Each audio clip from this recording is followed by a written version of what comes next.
Welcome to Pennsylvania in Focus. I'm Anthony Hinnon. A new report from the Pennsylvania State Police found no statistically significant racial or ethnic disparities during traffic stops in 2023. Joining me today is the Center Square's Pennsylvania editor, Kristen Smith. Kristen, what can you tell us about this report?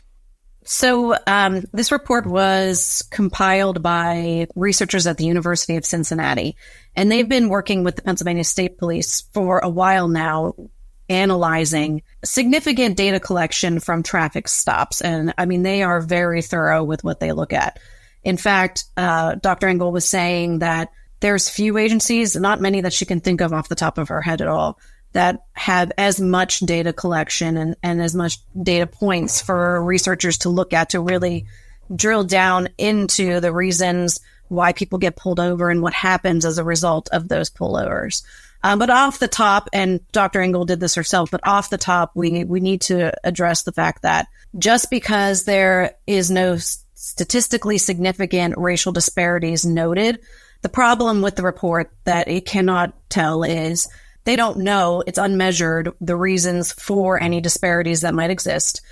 So statistics alone can't tell you why the difference exists. They can just tell you that there's a difference. But so even though you're going to see either no difference or like a very small difference in certain categories, that's why she's saying it's insignificant, because there's not enough data there to really highlight if it's a significant problem or not. Also, they can't measure bias. They're not inside the officer's head. So bias is different than any small disparities that you might see in this data. That being said, there was roughly 450,000 traffic stops last year. And among white, Hispanic, and Black drivers, there really wasn't any statistical difference in how many of those drivers got pulled over. Now, when you're looking into searches and seizures, that's where you're going to see very slight differences. The probability of being searched as a Black driver is, 1.4% higher than a Hispanic or white driver. Now, that being said, when it comes to seizing contraband, which is most often drugs and drug paraphernalia, white drivers comprise nearly 2/3 of these seizures. So you're seeing these statistics that, like I said, they're not necessarily showing that ethnic or racial disparity that is commonly discussed in broader analysis of criminal justice.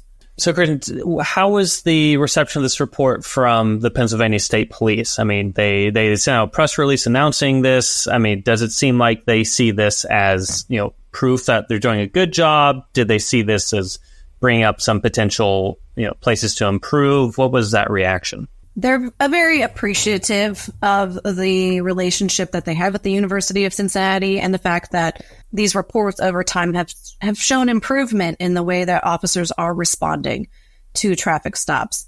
And, the university made a point to say that when Pennsylvania State Police do discretionary searches, which are considered searches that aren't following policy or any kind of mandate, and that they're done, for lack of a better word, they're done based on the officer's read of the situation.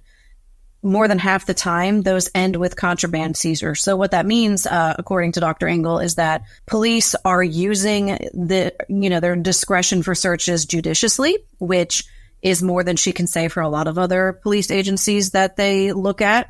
She also said that the data collected from state police shows that the strongest predictors of arrest were what you would expect: legal issues, including the reason why drivers were stopped, special traffic enforcements. They actually found contraband. So they are acting, it appears, within the scope of the law and doing what we would expect, what taxpayers would expect from the state police. Kristen, thanks for joining us today. Listeners can keep up with this story and more at thecentersquare.com.